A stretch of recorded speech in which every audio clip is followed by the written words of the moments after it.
of remembrance, and it draws particular attention to what happened in Hiroshima and Nagasaki 75 years ago now.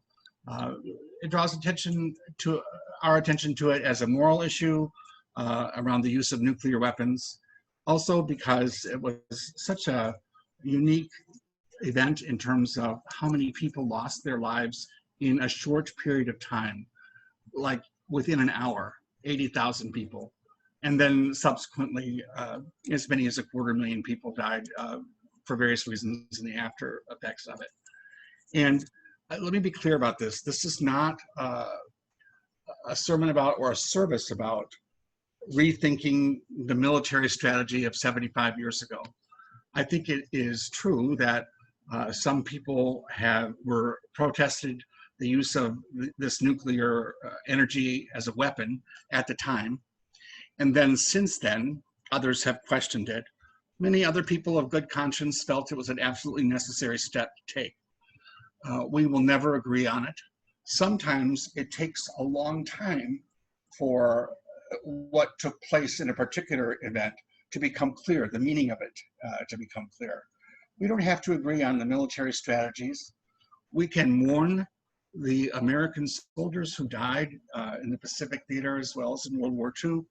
We also can mourn the soldiers who died in service to Japan and other countries. And we can meaningfully distinguish between whether or not nuclear weapons should be used to solve conflict. Nuclear weapons which could literally destroy our entire planet in a short period of time. I'm hoping that in a religious community like ours, it's okay to disagree about what happened, but more importantly, perhaps we can agree on what we don't want to have happen in the future. I was just reading, I've been absorbed really by this book called Caste, The Origin of Our Discontents by Isabel Wilkerson. It just came out this week, but it's been much anticipated. She wrote one of the most important books about race, I think, called The Warmth of Other Suns. But she says this about history and why we look at it and how the meaning changes.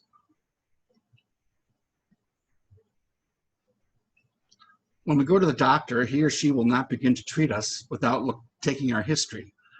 And not just our history, but that of our parents and grandparents before us. The doctor will not see us until we have filled out many pages on a clipboard that is handed to us upon arrival. The doctor will not hazard a diagnosis until he or she knows the history going back several generations. As we fill out the pages of our medical past and our current complaints, what our bodies have been exposed to and what they have survived, it does us no good to pretend that certain ailments have not beset us, to deny the full truths of what brought us to this moment. Few problems have ever been solved by ignoring them. Looking beneath the history of one's country is like learning that alcoholism or depression runs in one's family. Discovering that one has a genetic marker that we don't want. You don't ball up in a corner with guilt or shame at these discoveries. You don't, if you are wise, forbid any mention of them. In fact, you do the opposite. You educate yourself. You talk to people who have been through it and to specialists who have researched it. You learn the consequences and obstacles, the options and treatment. You may pray over it and meditate over it. Then you take precautions to protect yourself and succeeding generations and work to ensure that these things, whatever they are, don't happen again. And though she's writing about race in our country, I do believe that this is an example of an event that took place 75 years ago that has repercussions still in the present. It is a deeply moral one as well. Again, not the strategies, but the use of nuclear weapons at all in order to achieve an end to conflict. John Hersey's book, Hiroshima, which first appears in an article in the New Yorker, is probably one of the most well-read books in the United States about the events that took place in Hiroshima at the time. He's a journalist He wrote this series of articles, and researched it. There were many photographs associated with it as well. In the United States, we were not allowed to see any of the photographs or hear much of the information that took place at the time of the bombing until the early 50s. Our government decided it was better for us not to know. So it's important for us to know. And here's what John Hersey said in his book. The crux of the matter is whether total war in its present form is justifiable, even when it serves a just purpose. Does it have material and spiritual evil as its consequences, which far exceed whatever good might result? When will our moralists give us an answer to this question? And he calls to account the churches in particular for trying to sort of steer clear of it as a controversial topic, when really this is an issue that our faith can guide us in. So that's why we're looking at it today and why we're looking at it in church. I do believe that the gospel provides us with guidance around peace, global peace, inner peace, spiritual peace, and how that is an important component of what we bring to this question. John Hersey was very disappointed, and many others were as well in that generation, that the churches refused to really engage this topic. Do we have better ways of resolving war than doing something that leads to such enormous collateral damage that we weren't even sure what the impact would be? So I've been reading these accounts of survivors. You just heard a reference to one. There's another one that you may have seen in the New York Times this week, an extensive interview with a woman named Setsuko Thurlow, who has spent the last 75 years really on a campaign as an ambassador to make sure that people still hear about and talk about what happened at Hiroshima, and particularly that the governments of all the nations in the world pay attention to what's happening with nuclear weapons. She, as I said, was a child at the time, and she has a whole theory about how it's important to bear witness for the generation most affected by it, to still tell the story. She lives now in Canada, but she studied for many years in the United States for college and graduate school. And she talked about how she was alarmed that there was, that other things have eclipsed in the American consciousness and awareness of the impact of nuclear war. And she talks about also her own struggle to come to terms with her hostility, anger, hatred of Americans. And it's such a moving testimony because she admits to all the unflattering things that we might be tempted not to admit to. But she says because people were patient with her, listened to her, and because she cultivated a discipline around listening to others, she came to a very different place spiritually as a result of this. In fact, she was not, and I'm not saying this is not an ad for converting people to Christianity, but she says that after the bombing, she questioned the God worshipped by so many Americans. But at school, she was surrounded by Christian adults who supported her emotionally. Because of them, I was able to deal with that crisis and came out of that trauma. 3 years after the blast, she became a Christian. So that's certainly evidence that she listened, and people listened to her as well. So she goes around and she still speaks about the importance of policies that contain the use of nuclear weapons and discourage them, saying they're not evidence of our best selves when we go to solve conflict. We don't have to destroy everything in order to save it. So I wanted to lift her up as an example. Ro reminded me this week of the story of Sadako Sasaki, the young girl that I know many of you have heard of, who developed cancer as a result of exposure to the radiation, and who enlisted her friends and people around the world in making paper cranes as a sign of, as a peace prayer, a kind of peace prayer. And she was successful in making over 1,000 cranes. She did not survive, but her message of peace and her testimony that people were willing to listen to became an important part of what forms how we think about this. So I'm also inviting us to think about this world-changing event as an exercise in empathy.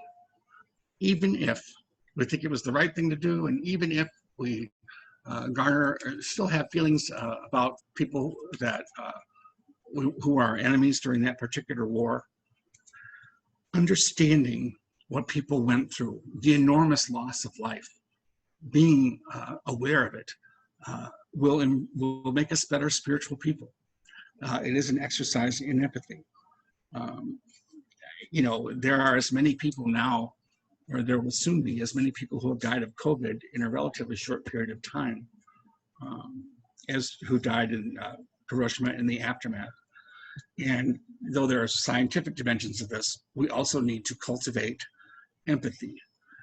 We cannot engage this epidemic with a thought toward what can I do, not in connection to other people. This is the whole mask controversy. So this is why we take time out in church once a year to say, oh my God, this happened. This happened, and we may never feel good about it 100%. People's lives were complicated. I heard this week from a church member who one brother was in US military service and another brother was in Japanese military service, just because of the way things worked out at the time. How hard that must have been to live with and to process. We can't let this event slip into obscurity.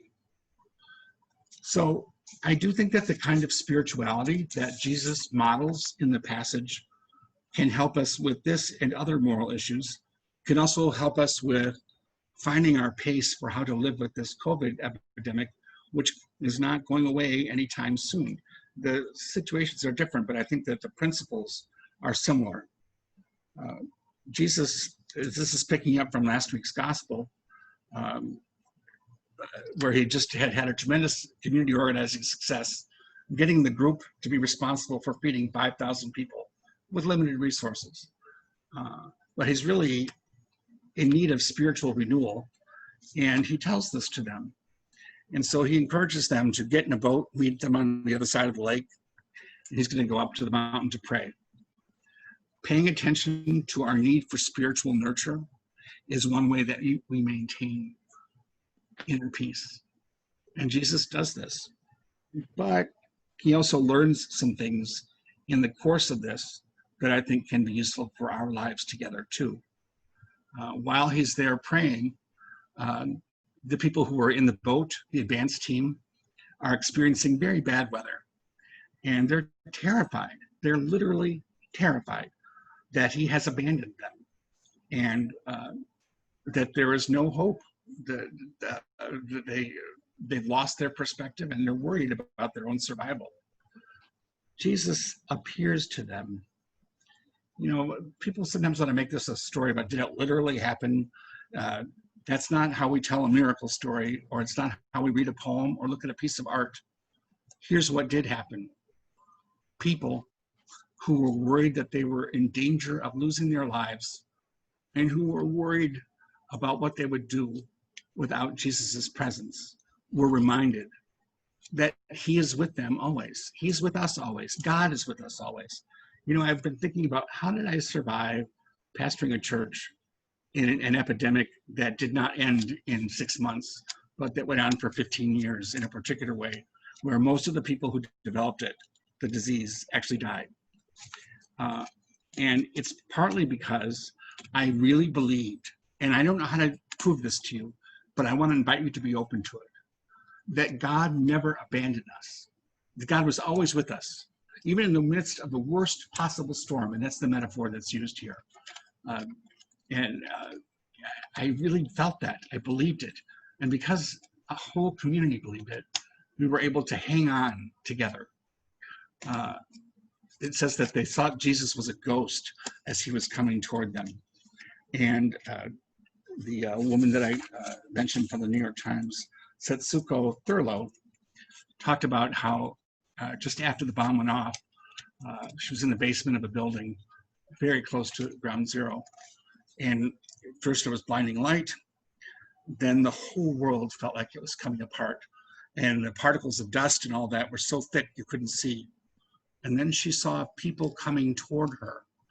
And she said, at first I thought they were ghosts. And they kept saying, don't give up, don't give up, keep moving, keep moving, keep moving. And I imagine that that's maybe how Jesus's presence was manifest to these disciples in crisis, saying to them, don't worry, I'm with you. I've always been with you. And he's with us. I truly believe that. And the other thing that happens in the story is the even more kind of colorful story of Peter observing this. Says to Jesus in the midst of the storm, all this is going on, hey, if it's really you, of course it's really you, but if it is really you, invite me to walk across the water to meet you. It's kind of a bizarre request, but Peter actually, as he tells the story, was able to walk across the water or something until he became frightened and lost the confidence that Jesus already had in him. I imagine that when Jesus says to him, "Oh, ye of little faith," it's not a chiding. It's, have you ever, those of you who are parents, seen your child do something that scared you? And so you scare them a little bit because you want them to know you believe in them and you love them. I think Jesus is reminding them, look, you can do this. Whatever this is, whatever terrible thing you're facing, I'm with you, and you can do it if you don't lose your confidence or lose your rhythm or lose your faith, whatever that takes. And that's part of why we are in this together. We reinforce in each other our belief that we have within us the resources to transform the tragedies that we face, even the very real ones that are enormous, global. We have it if we stick together and encourage each other. I'm not saying we don't need to be realistic, but I also think that realism really means that we believe that God is with us in this and that we have the power to evoke from one another what it will take to survive this, so that we can make our witness also for generations to come. Telling the witness is one of the principles that the Hibakusha, I hope I'm saying it right, the survivors of Hiroshima say that they have found meaning by making their testimony about peace. How did I see that this week? On Monday, I saw Alexis representing our church through the multi-faith coalition that we belong to on a very well-attended forum on race and racism. And she gave her own testimony, but it was a testimony about her mother who stood up for her at a critical moment when she was in high school. And it had an impact on her. And here she is all these years later telling this story so that the strength and the power is not lost. That's what church is about. We're here to tell a story, these stories that remind us so that we have within us incredible capacity to not only survive, but to transform. So it's just a small example, but there were 6 or 7 of us who were present when she did this and when Alexis did this. And I was just struck by how this is what we need to do. This is what we're doing. This is what we do for each other. Tell the story make a witness. And we have a witness to make, a credible witness right now. I want to invite us to be attentive in our remembrance of those who have died, and in our remembrance of past circumstances of difficulty, and the ones that we face right now, the epidemic of racism, the epidemic of COVID. Be attentive to the voice of Jesus, who is saying to us, look, I'm with you. We are doing this together. And believe in yourselves that you can make a difference in what happens here. Amen.